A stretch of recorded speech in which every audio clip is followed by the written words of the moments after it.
3 months ago, I left this tide pool completely alone, just to see what would happen. No maintenance, no interference. I expected some algae, maybe a little growth. But I didn't expect this. Some creatures completely disappeared, others multiplied like crazy, and now this ecosystem is turning into something I never planned for at all. This is what 3 months without a water change actually did. The glass had a layer of algae on it, and aiptasia had started popping up in different spots. It wasn't completely covered, you can still see inside, but everything looked dull and overgrown. So before I could really see what changed, I needed to clean it up just enough to get a clear view again. I started with the glass, slowly scraping it back, then moved to the sand, pulling up months of buildup without disturbing too much. I didn't want to reset the tank, I just wanted to reveal what was already happening in here. So I did a small water change to clear things up a bit, and that's when I finally started noticing what actually survived and what didn't. When the water finally cleared, it felt like I was looking at a completely different ecosystem. So much had changed. Aiptasia had spread everywhere, taking over spaces that used to be completely empty. The population had easily doubled. Life was everywhere. I was suddenly seeing bristleworms constantly in the sand, on the glass, tucked between the rocks, way more than before. And somehow the macroalgae was still thriving through all of it, growing strong like nothing ever happened. But not everything made it. Some things completely disappeared. The feather dusters were gone, and one of the sea sponges vanished too, but not all of them.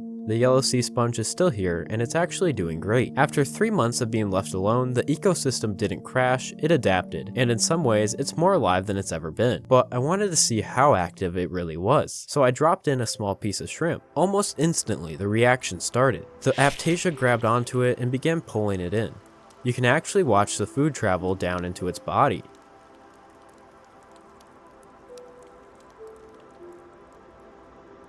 And then the reaction spread. From the rocks, bristleworms started emerging one by one. At first, just a few. Then they kept appearing. They crawled out from the cracks and gaps in the rocks, all moving in the same direction. Within seconds, they surrounded the food and started feeding. It was fast. The rocks just started coming alive. 3 months ago, I barely saw anything moving in here. Now it feels like the entire ecosystem wakes up the moment food hits the water. After watching all this happen, I started realizing something. This tank didn't fall apart without maintenance, it shifted. Some life couldn't keep up, other life completely took over. And the longer it was left alone, the more it started behaving like a real tide pool. Messy, competitive, and constantly changing. It's not the version of the tank I originally planned, but it might be the most natural it's ever looked. So for now, I'm leaving it alone, and letting the tide pool keep doing its thing.